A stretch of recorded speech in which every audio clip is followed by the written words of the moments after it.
নমস্কার বন্ধুরা, রিনাস কিচেনে আপনাদের সকলকে স্বাগত জানাই। আমি আজকে বানাবো চিংড়ি পোস্ত ভাপা।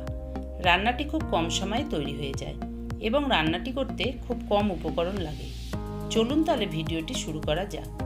ভিডিওটি শুরু করার আগে যে সকল দর্শক বন্ধুরা আমার চ্যানেলটিকে এখনও সাবস্ক্রাইব করেননি তারা অবশ্যই আমার চ্যানেলটিকে সাবস্ক্রাইব করে নেবেন এবং আমার সমস্ত নতুন রান্নার আপডেট পেতে পাশে থাকা বেল আইকনটি প্রেস করতে ভুলবেন না। চিংড়ি পোস্ত বানানোর জন্য চিংড়ি মাছটাকে আমি ভালো করে ধুয়ে লবণ, হলুদ ও শুকনো লঙ্কার গুঁড়ো দিয়ে 10 মিনিট মাখিয়ে রেখেছি। লাগবে কাঁচা লঙ্কা, এখানে আমি 5টা কাঁচা লঙ্কা চিড়ে নিয়েছি। লাগবে পেঁয়াজ বাটা, আমি একটা পেঁয়াজ এখানে বেটে নিয়েছি। আর আমি এখানে 3 চামচ পোস্ত আর 2টো কাঁচা লঙ্কা দিয়ে বেটে নিয়েছি। এবার আমি একটা মশলার পেস্ট বানিয়ে নেব। দিয়ে দিচ্ছি 1/2 চামচ জিরের গুঁড়ো, সামান্য শুকনো লঙ্কার গুঁড়ো আর সামান্য হলুদ। সমস্ত কিছুর মধ্যে জল দিয়ে আমি একটা পেস্ট বানিয়ে নেব।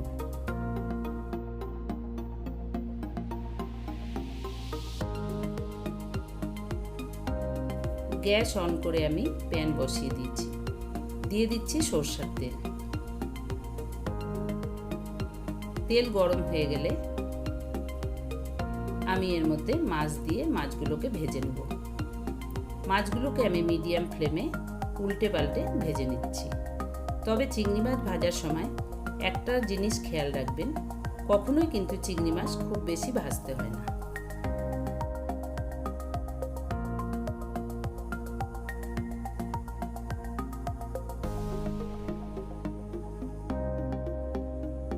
গুলো ভাজা হয়ে গেছে, এবার আমি মাছগুলোকে তুলে নিচ্ছি।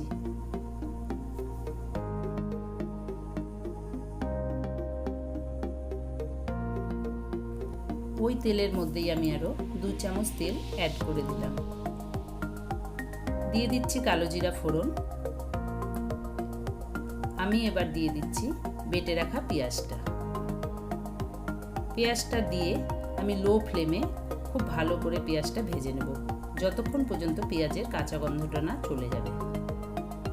এবার আমি দিয়ে দিচ্ছি গুলে রাখা মশলাটা। দিয়ে দিচ্ছি চিড়ে রাখা কাঁচা লঙ্কা। সমস্ত মশলা আমি লো ফ্লেমে ভালো করে কষিয়ে নেব।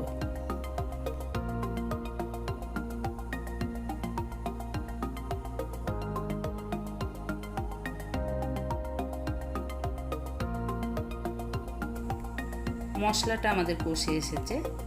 এবার আমি দিয়ে দিচ্ছি বেটে রাখা পোস্তটা। দিয়ে দিচ্ছি সামান্য পরিমাণে জল, যাতে মশলাটা প্যানে না লেগে যায়। পোস্ত দিয়ে আমি 1 মিনিট ভালো করে নেড়ে চেড়ে নেব।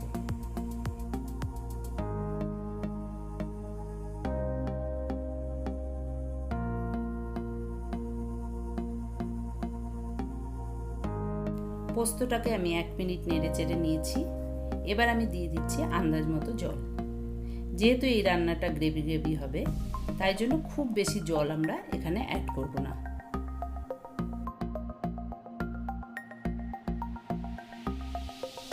ঝোলটা ফুটতে আরম্ভ করলে দিয়ে দিচ্ছি আমি 1/2 চামচ চিনি।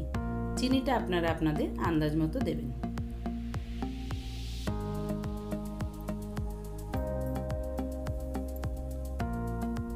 ঝোল ফুটে উঠেছে, এবার আমি দিয়ে দিচ্ছি ভেজে রাখা চিংড়ি মাছগুলো।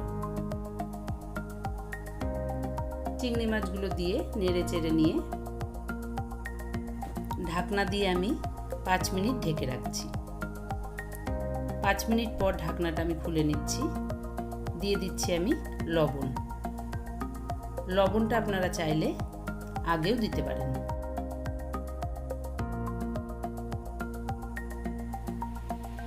রান্নাটা রেডি হয়ে গেছে, গ্যাসটা বন্ধ করে দিচ্ছি।